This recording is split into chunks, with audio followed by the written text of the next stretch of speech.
Okay, let's dive right into this explainer. Today, we're unpacking a massive historical mystery, the return of fear, and exactly how the victorious Grand Alliance crumbled so quickly. Our story actually kicks off on April 25th, 1945, right at the Elbe River.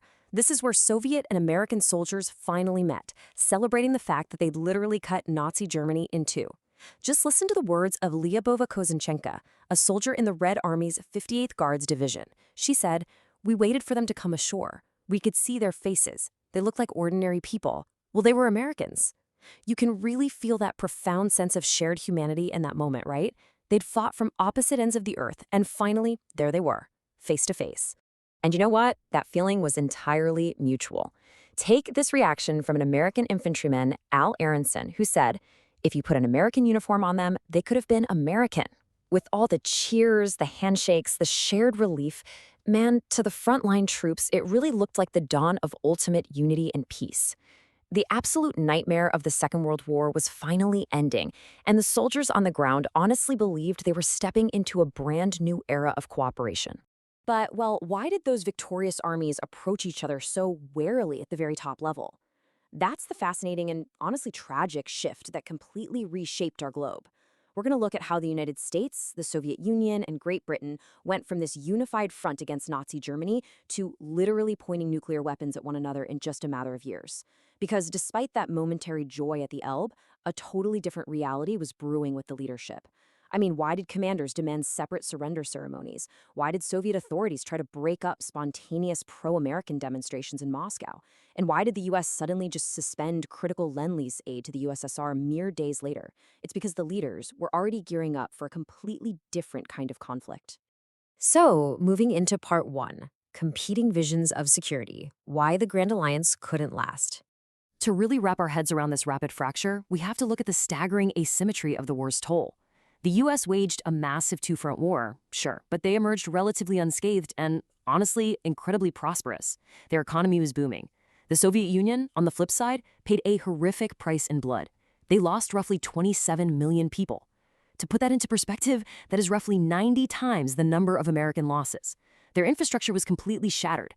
This wasn't just a difference in statistics on a page, it was a fundamental difference in national trauma, and it forged two completely incompatible visions for the future. Because of that deep trauma, and heavily driven by his Marxist-Leninist ideology, Joseph Stalin demanded friendly territorial buffer zones. He basically believed that the immense blood the Soviet Union had spilled entitled them to absolute security on their borders. But as you can imagine, this directly clashed with the American vision. Championed by FDR and later Harry Truman, the U.S. wanted global collective security and free elections. They wanted democratic self-determination in places like Poland, whereas Stalin wanted subservient governments that would ensure Russia was never, ever threatened again. Which brings us to part two, the security dilemma, a tragic cycle of escalation. So this clash of visions triggered a really powerful psychological mechanism that would go on to dictate the next 4 decades of global politics. International relations theorists call it the security dilemma. Basically, it's a situation where one state takes action to make itself safer, but by doing so, it accidentally diminishes the security of other states. It creates this self-reinforcing whirlpool of distrust. Think about 1945. Every defensive move by Washington, like creating collective security groups or holding on to atomic secrets, was seen in Moscow as an offensive imperialist threat.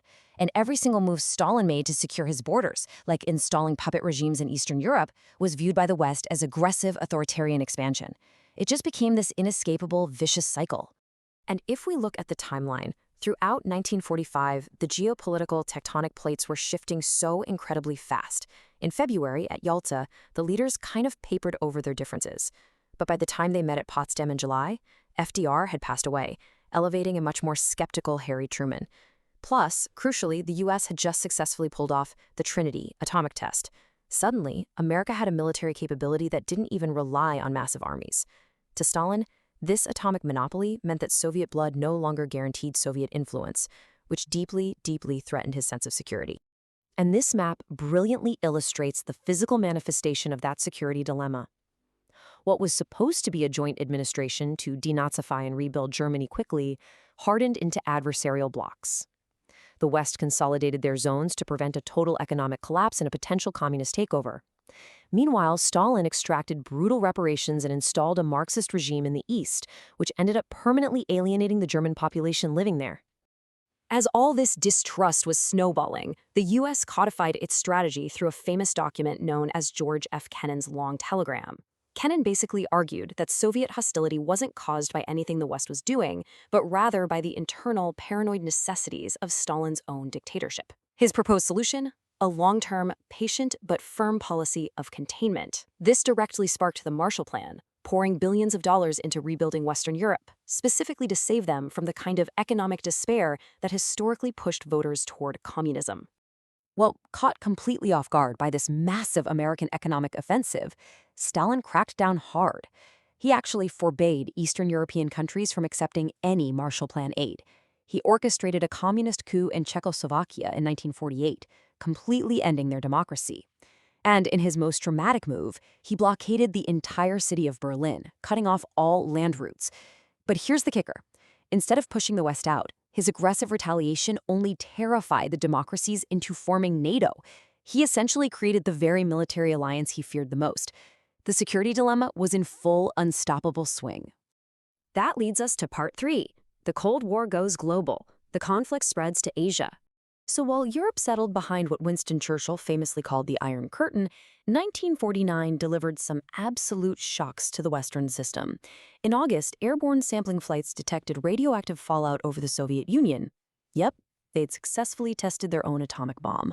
The U.S. had lost its atomic monopoly way sooner than anyone expected. Then, just weeks later in October, Mao Zedong's communist forces won the Chinese Civil War. And to make things even worse for the West, by December, Mao immediately traveled to Moscow to lean to one side, signing a mutual defense treaty with Stalin. Moving on to part 4, the return of fear, the outbreak of the Korean War. Fueled by these massive communist triumphs and further stoked by explosive espionage scandals in the West, this atmosphere of utter dread really set in. And then, the Cold War turned hot. On June 25, 1950, North Korea unexpectedly invaded South Korea across the 38th parallel. You might be wondering, why then? Well, emboldened by the recent victories in China, the new Soviet atomic bomb, and assuming the U.S. wouldn't intervene, Stalin actually gave North Korean leader Kim Il-sung the green light. But Stalin majorly miscalculated. President Truman immediately saw this as a test of the new United Nations collective security and launched a massive military response. The dramatic swings of the Korean War were just staggering. Initially, American and UN forces were pushed almost entirely off the peninsula. But then, General Douglas MacArthur executed this brilliant amphibious landing at Incheon, right behind enemy lines. This completely repelled the North Korean invasion and allowed UN forces to push all the way north to the Yalu River. And guess where that is? Right on the border of communist China. But once again, we see the security dilemma rear its ugly head. Mao Zedong watched the American advance toward his border and viewed this defensive pursuit as a direct existential threat to the Chinese Revolution. Convinced the Americans were going to invade, Mao unleashed massive volunteer armies across the border in November 1950. Suddenly, General MacArthur found himself facing what he called an entirely new war.